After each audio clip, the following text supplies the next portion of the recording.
Главный вопрос на повестке очередного совещания в Минэкономике – ценообразование на топливо, обсуждение принятых мер и прогнозов на ближайшее время. Согласно отчету представителей Роснефти, запасов топлива в компании хватит от 1 до 1,5 месяца. Проблем с наличием нефтепродуктов нет. Динамика продаж по сравнению с прошлым годом ниже. Что касается цен, то они в Роснефти остаются прежними, так как, по словам руководителя компании, нового контракта не получено. Руководитель компании «Азит» Адам Иргабуния также отметил, что проблем с наличием нефтепродуктов нет, и добавил, что перед сезоном невозможно планировать поставки чаще, чем обычно, то есть каждый месяц.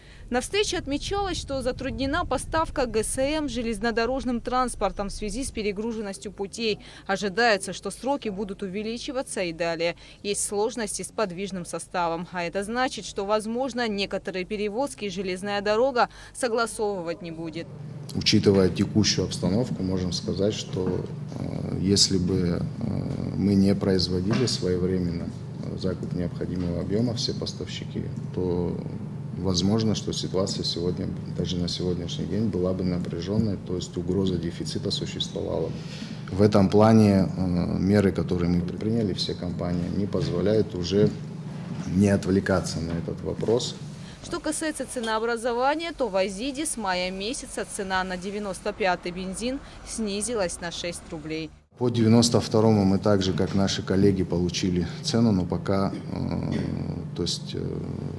отгрузка не осуществлена, поэтому сильного снижения пока не ожидаем. Есть некоторое снижение, в связи с чем мы уже, даже реализуя текущий объем, снизили на 2,5 рубля. Это получается с 56 рублей до 53-50. Вот на текущий момент у нас такая ситуация. Генеральный директор Абхазской государственной топливной компании Рамаз Джопо рассказал, что компания завозит ежемесячно 1200-1300 тонн топлива. Был взят кредит в 30 миллионов рублей под поручительство частных компаний. На данный момент они занимаются вопросами логистики и ценообразования. Партнер наш занимается вопросом вагонов. Мы хотим уже железной дорогой тоже завести топливо, где он пообещал по другой уже цене, по чуть низкой цене. Естественно, мы этим занимаемся. Сегодня-завтра мы уже ответ получим. Что касается запаса, ежемесячно у нас вот именно 92-й и дизельное топливо мы оставляем до 100 тонн 92-го и где-то 40-50 дизельное топливо просто мы больше и не в силах, и не можем. С 4 мая до сегодняшний день 92-й у нас опустился на 6 рублей. Сегодня отпускная цена 48 рублей. Мы и президенту дали обещание. Хотим снизить еще хотя бы на 2 рубля. Я думаю, у нас это получится. А 95-й, 53-й оптовая цена. С дизельным топливом я с ними согласен, даже там и не хотят с нами разговаривать о цене. Как она держалась, так и держится, там мы ничего не можем сделать. Здесь вопрос, вот мы даем заправкам, вот на сегодняшний день, кому мы даем наши заправки, они ставят его по 92-й, по 53 рубля, просто чуть-чуть контроль нужен там. Я думаю, если мы там чуть-чуть снизим, такой проблемы у нас не будет. А так, не знаю, стараемся, посмотрим. И чтобы коллеги знали, я нигде не озвучивал и не говорил, что Абхаздоп может взять обеспечением полностью. Такого разговора нигде не было. Это самообманом мы никогда не занимались и не собираемся заниматься. Мы в парламенте сказали, если будут финансы, это наши возможности. От 1500 до 5000 мы сказали, но не сказали 10, 20 и 15. Просто некоторые хотят перевести все, что происходит в стране, в политику. Поэтому у нас вот это и получилось недопонимание.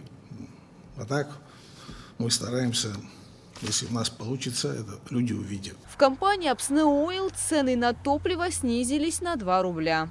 С опережением немножко опустили цены на сегодняшний день у нас 92-й 54 рубля против 56 и 95-й 60 рублей. Дизельное топливо опустить не получается, так же, вот, как коллеги говорят. В связи с тем, что ожидаем поставку более дешевого топлива и смешали цены, за счет этого на 2 рубля вывели баланс. 2014 году было подписано соглашение с российской стороной о неприменении в отношении импортируемых в Абхазию нефтепродуктов таможенных пошлин. Этот механизм позволял правительству Абхазии держать цены в республике на уровне близлежащих регионов России. В 2018 году в России был принят закон, согласно которому механизм ценообразования претерпел изменения. Это привело к тому, что действовавший с 2014 года льготный механизм перестал играть существенную роль при формировании себестоимости нефтепродуктов, поступающих в республику. Чтобы немного стабилизировать ситуацию и предотвратить резкий рост цен на топливо, в 2021 году правительство Абхазии утвердило предельные торговые надбавки на нефтепродукты. Согласно постановлению был зафиксирован предельный уровень надбавок на марку бензина АИ-92 от 6 до 14 рублей, на дизельное топливо от 2 до 5 рублей. Мы считаем, что этот механизм справедливый, и он своевременно реагирует на изменения, которые происходят. Много времени понадобилось для того, чтобы к этому прийти, но, возможно, некоторый негатив, он связан с тем, что мы пока еще только-только начали им пользоваться. Это время совпало со временем, когда начало происходить повышение. Некоторые компании, включая нашу, осуществили снижение, что после того, как будут снижаться входящие цены, эта предельная надбавка, она нас, соответственно, обязывает производить снижение. Я точно так же сказал бы, если у меня были бы заправки. Я мог бы уже регулировать так, как я сам завожу топливо. Все другие компании, наши партнеры, они сами завозят. И у них есть и пистолет. Вот они могут играть по цене, но Абхазтоп не может, у нас не получается. Где-то минус.